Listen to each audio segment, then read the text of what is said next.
Capítulo 19.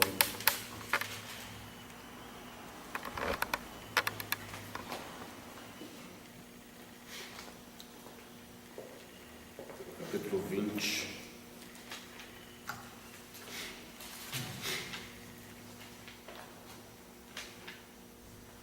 Diz a palavra de Deus: e no primeiro dia da semana, Maria Madalena foi ao sepulcro de madrugada, sendo ainda escuro, e viu a pedra tirada do sepulcro. Correu, pois, e foi a Simão Pedro e ao outro discípulo a quem Jesus amava e disse-lhes: levaram o Senhor do sepulcro, e não sabemos onde o puseram. Então Pedro saiu com o outro discípulo e foram ao sepulcro. E os dois corriam juntos, mas o outro discípulo correu mais apressadamente do que Pedro e chegou primeiro ao sepulcro. E abaixando-se, viu no chão os lençóis. Todavia não entrou.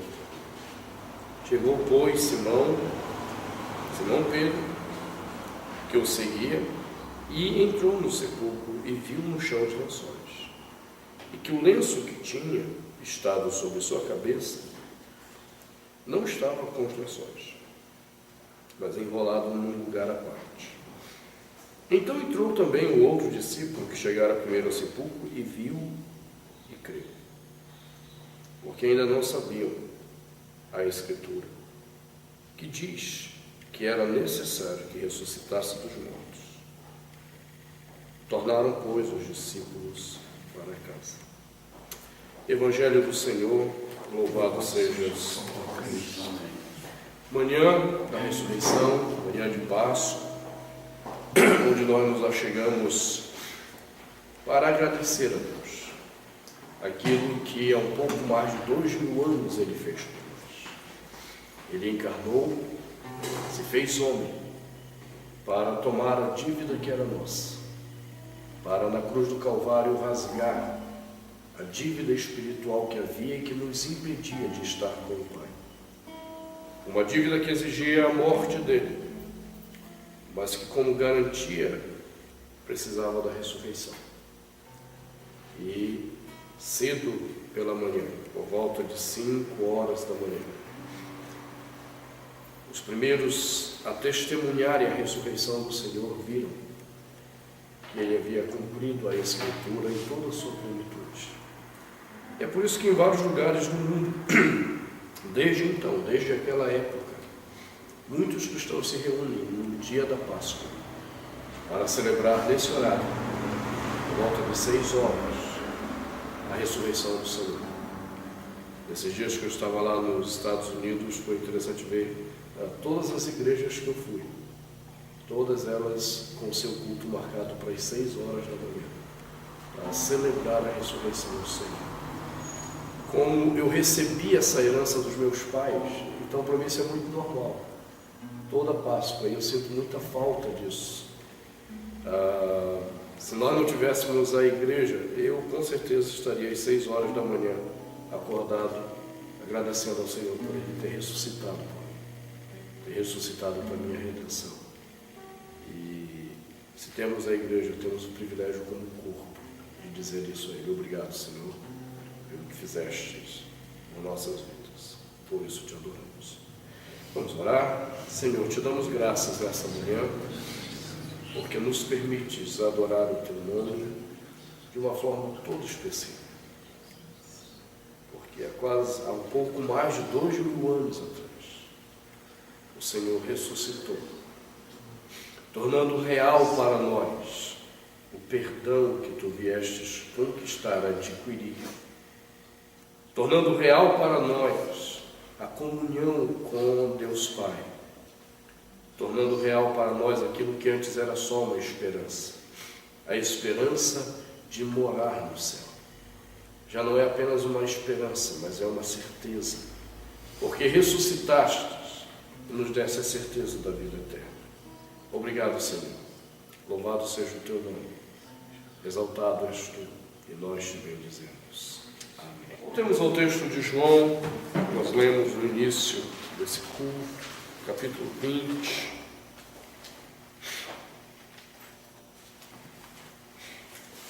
Continuamos a leitura a partir do versículo 11.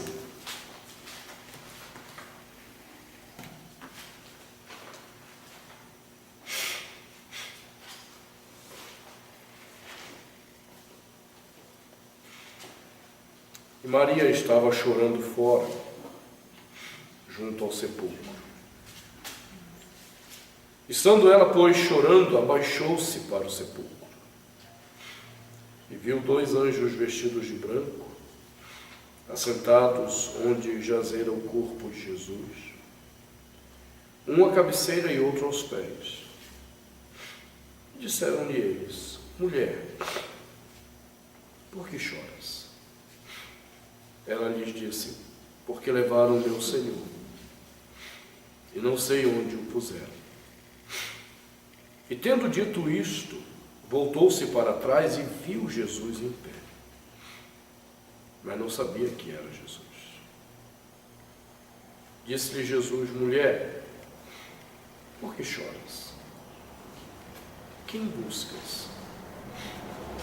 Ela, cuidando que era o hortelão, disse-lhe: Senhor, se tu o levaste, diz-me onde o puseste e eu o levarei. Disse-lhe Jesus: Maria. Ela, voltando-se, disse-lhe: Raboni, que quer dizer mestre. Disse-lhe Jesus: Não me detenhas, porque ainda não subi para meu Pai. Mas vai para meus irmãos e dize-lhes que eu subo para meu Pai e vosso Pai, meu Deus e vosso Deus. Maria Madalena foi e anunciou aos discípulos que viram o Senhor e que ele lhe dissera isso. Chegada, pois, a tarde daquele dia, o primeiro dia da semana, e cerradas as portas onde os discípulos, com medo dos judeus, se tinham ajuntado, chegou Jesus e pôs-se no meio e disse-lhes: Paz seja convosco. E dizendo isso, mostrou-lhes as mãos e o lado. De sorte que os discípulos se alegraram vendo o Senhor. Disse-lhes, pois, Jesus outra vez: Paz seja convosco. Assim como o Pai me enviou, também eu vos envio a vós. E havendo dito isso, assoprou sobre eles e disse-lhes: Recebei o Espírito Santo. Aqueles a quem perdoardes os pecados, lhes são perdoados.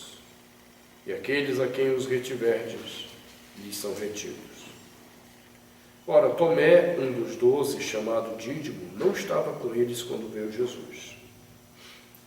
Vieram-lhe, pois, os outros discípulos, ou disseram-lhe, pois, os outros discípulos: Vimos o Senhor.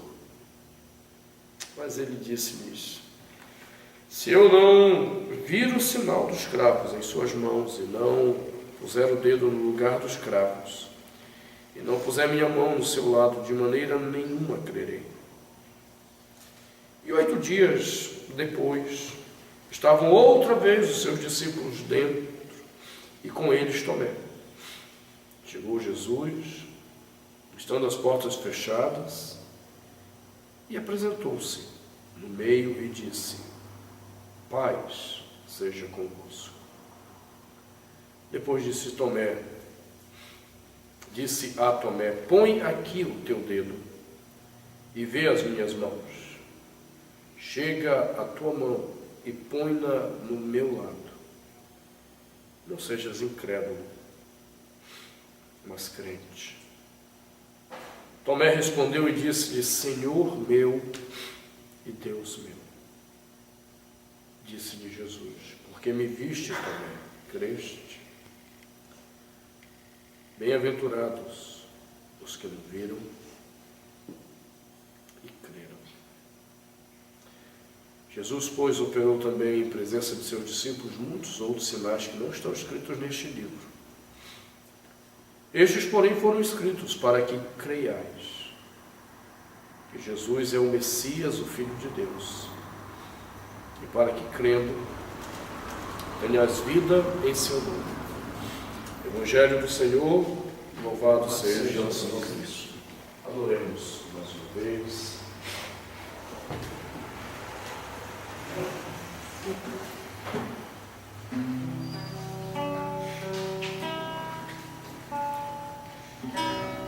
Espírito Santo, vinde falar em mim.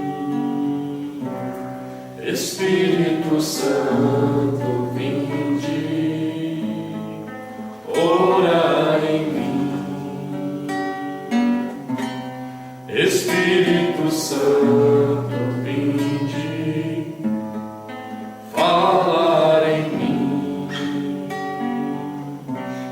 Espírito Santo, vinde orar em mim. Vinde curar, vinde libertar nossos corações de toda opressão. Vinde transformar, incendiar, traz fogo do céu nesse lugar.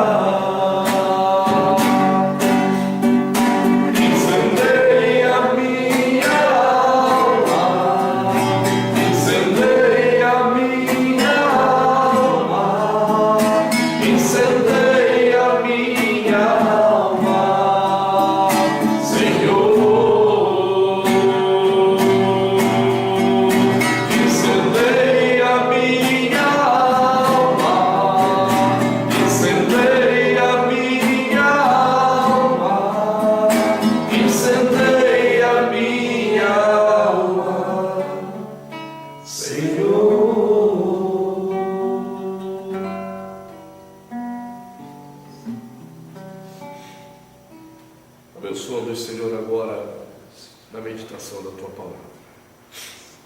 Que ela tenha um profundo lugar nas nossas vidas. Concede-nos essa graça, nós te suplicamos, em nome de Jesus. Amém. Podemos sentar.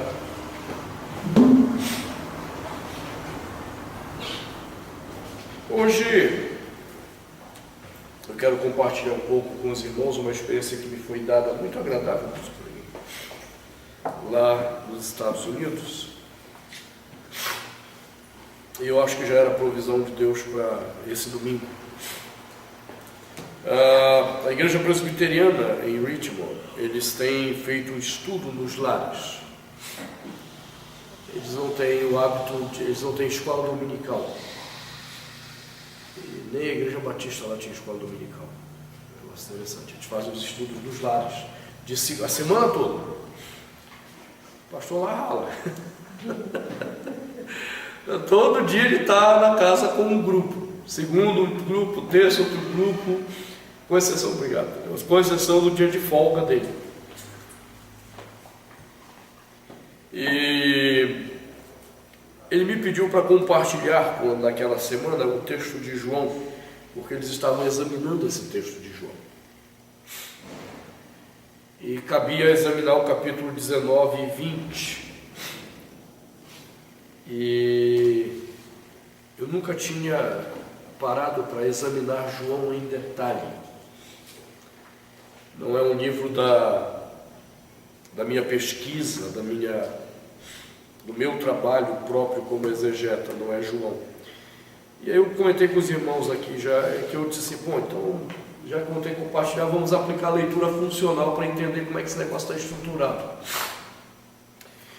E a primeira parte do capítulo 19 começa lá no capítulo 18, versículo 28, onde João vai pegar alguns relatos para responder a uma questão que nós vamos ver hoje à noite.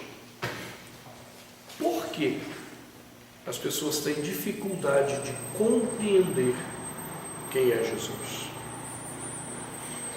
E ele vai trabalhar isso no capítulo 19 todo. E no capítulo 20, ele vai trabalhar então uma outra questão com outros relatos. A partir de 3 encontros básicos, João vai nos dizer por que as pessoas têm dificuldade de receber Cristo em seus corações. No primeiro momento, porque elas não conseguem compreender quem Ele é.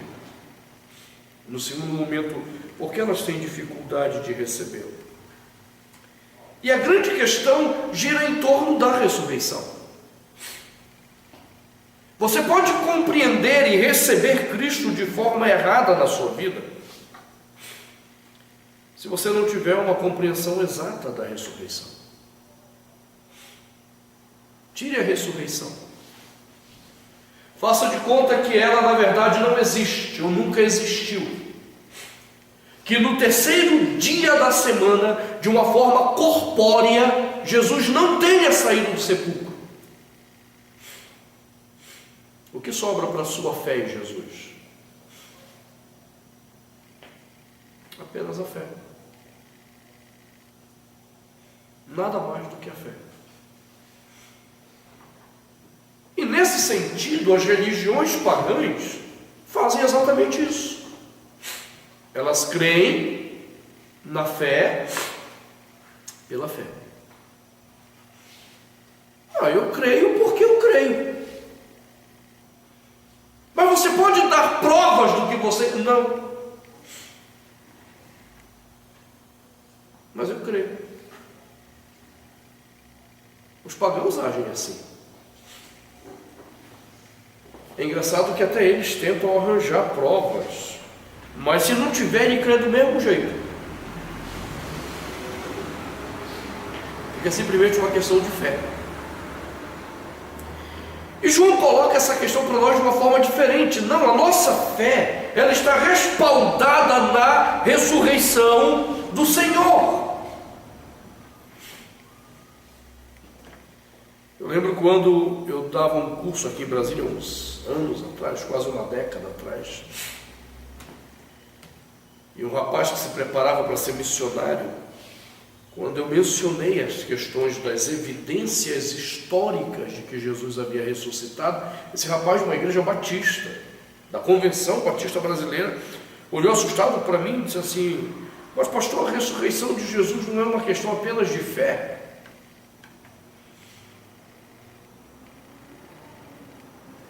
Ele nunca vai poder desenvolver um relacionamento pessoal com o Senhor enquanto ele acreditar que é fé pela fé.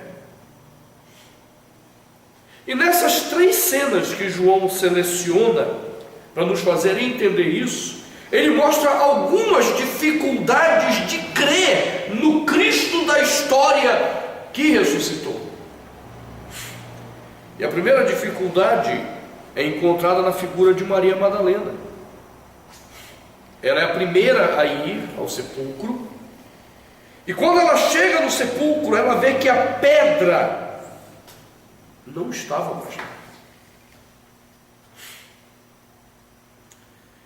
Qual é a primeira impressão que ela tem? Tiraram o Senhor daí. A primeira leitura dela não foi: o nosso Senhor ressuscitou. Não foi de alegria: uau, a pedra não está mais lá. E talvez para você isso não faça tanto sentido, mas qualquer um que visse em qualquer outro estado de esperança aquela pedra removida, teria ficado assustado com o que viu. Segundo os estudiosos, a pedra que fechava o sepulcro pesava em média 2 toneladas.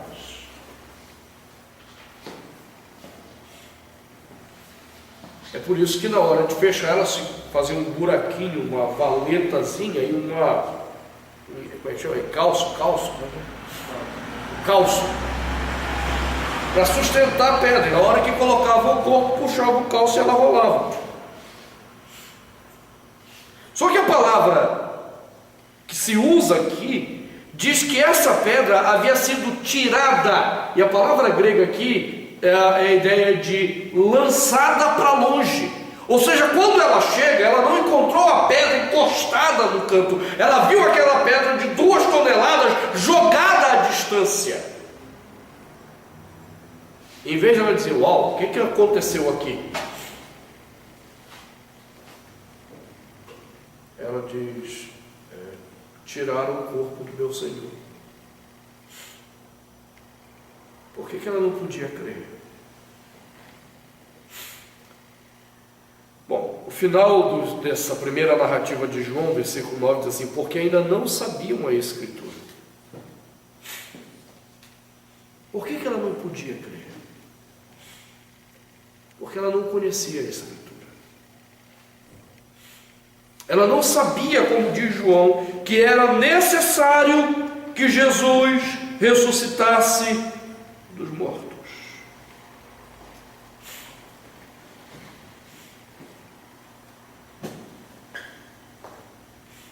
E quando eu não conheço a Escritura, então o máximo que eu posso desenvolver com Cristo é um relacionamento de fé pela fé.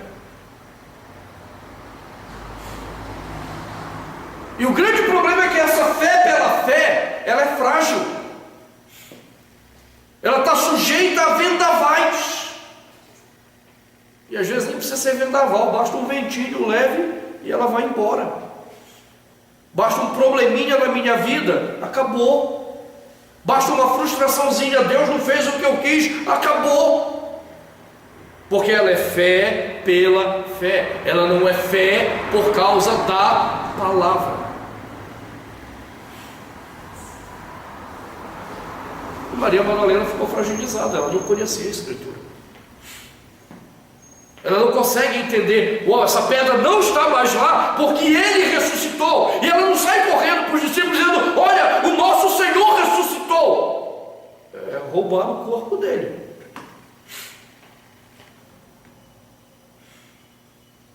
E aí quando ela volta ao jardim, que ela encontra o Senhor, é isso que ela pergunta. Ela confunde ele com um jardineiro, aquele que cuidava do...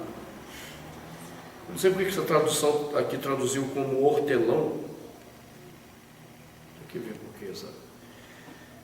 Mas a palavra grega refere-se àquele que cuidava do jardim do sepulcro. E ela está falando com o próprio Jesus. Mas as suas dores, as suas perturbações, as suas inquietações são tais que ela não reconhece Jesus.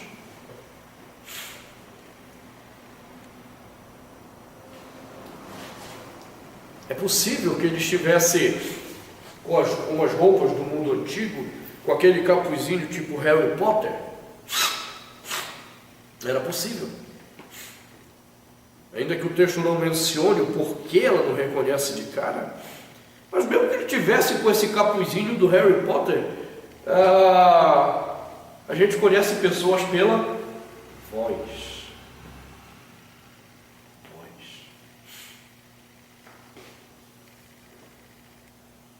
Eu consigo reconhecer pessoas pela voz. Ontem mesmo tocou o telefone, era a Ivani, e no meu telefone não está aparecendo alguns nomes, não sei porque o doido está.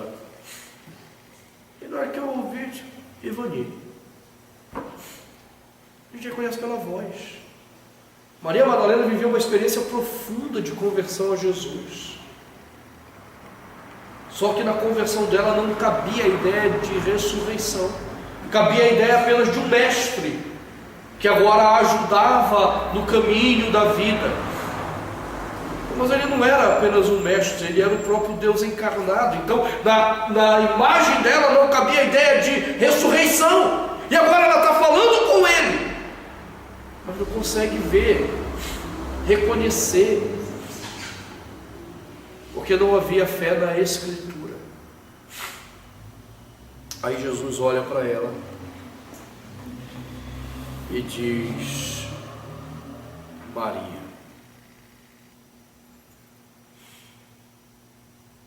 E ao citar o nome dela, é que ela reconhece estar diante de Jesus.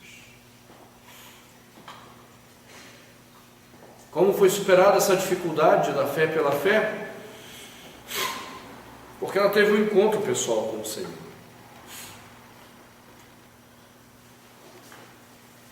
É assim que muitas pessoas têm chegado a Jesus. E de fato têm sido salvas por causa de um encontro muito pessoal com o Senhor. Mas observe que isso não é suficiente. Se fosse suficiente, Maria não teria se angustiado tanto. Ela teria compreendido de cara, ela estaria feliz e não angustiada.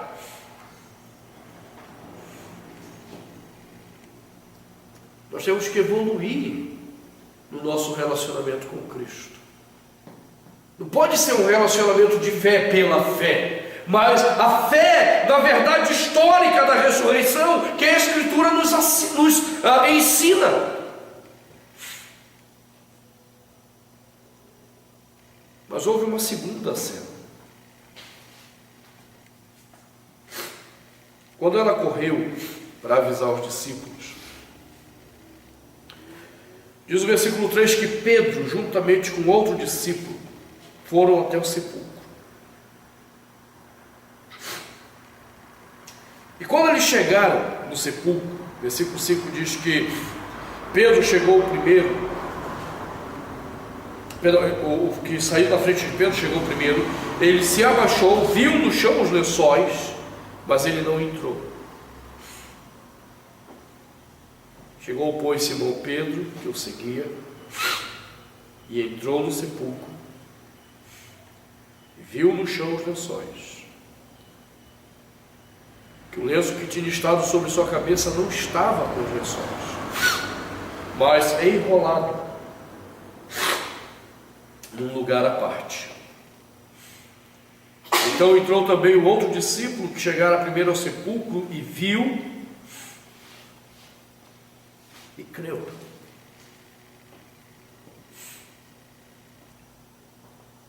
Eles viram muito mais do que a pedra.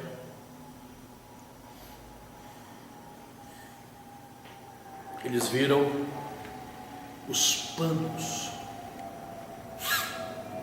E aqueles panos eram a prova de que Jesus havia ressuscitado. Por quê? Se você olhar o sepultamento de Jesus segundo João capítulo 19, foi colocado sobre o corpo de Cristo aproximadamente 100 quilos de pasta de ervas aromáticas. Isso era uma tradição no mundo antigo.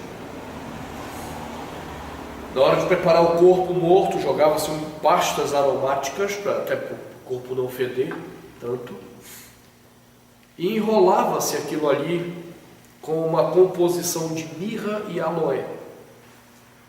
Mirra e aloé, quando misturado, formam uma cola braba.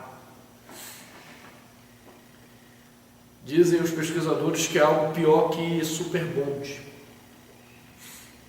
porque ela é radioativa. Então, depois de passar as ervas aromáticas, eles passavam essa composição no corpo e grudavam o pano da pessoa, que era para preservar ao máximo o corpo dela,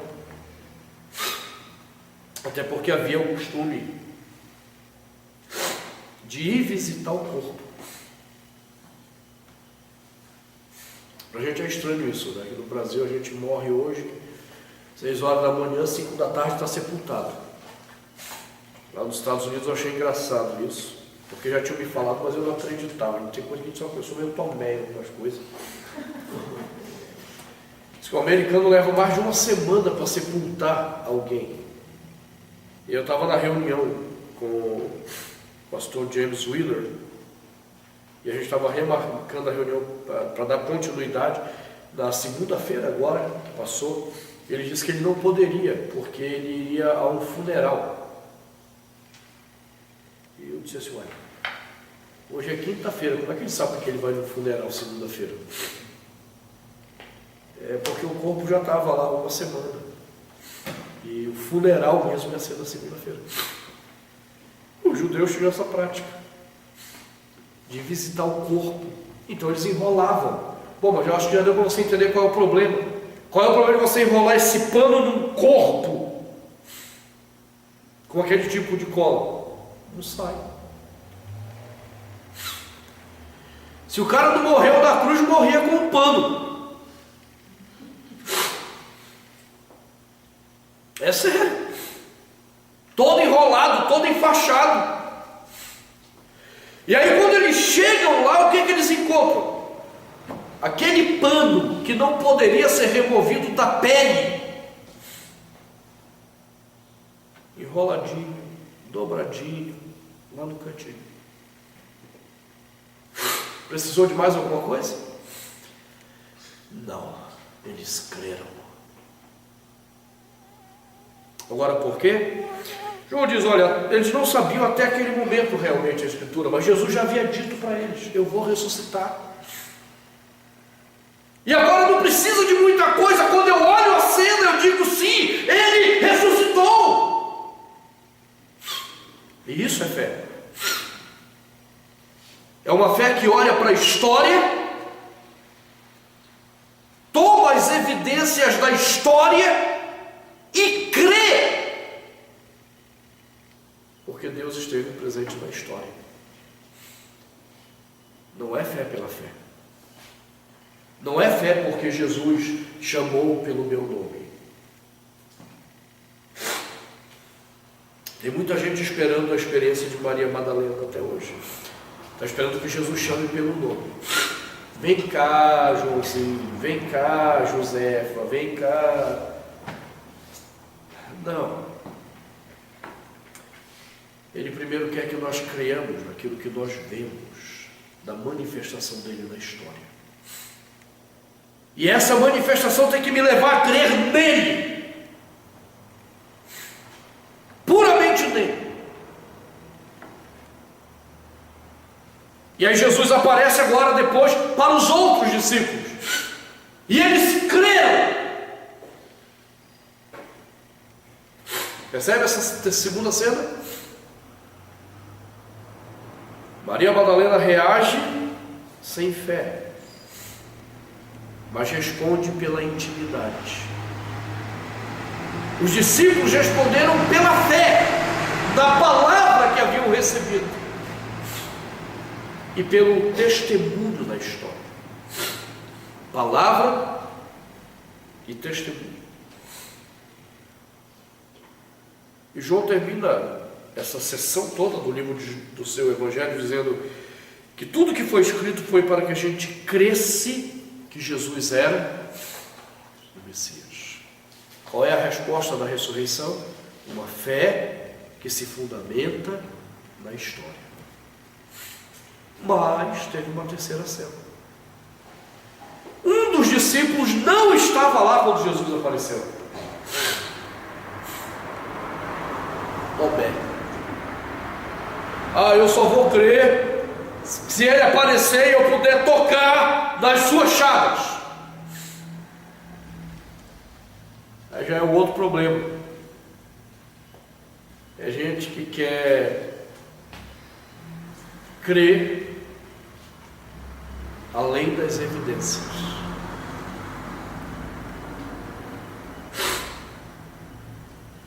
Cristo na minha presença deveria ser o suficiente. Tomé diz não. Ele pode estar na minha frente, mas se eu não tocar lá, não creio. É gente que responde à ressurreição com profundo ceticismo. E a resposta de Jesus para ele, quando ele chega, ele diz: toca, você quer ver? Toca. Você quer prova? Eu te dou prova. Agora, bem-aventurados são aqueles que não viram e creram.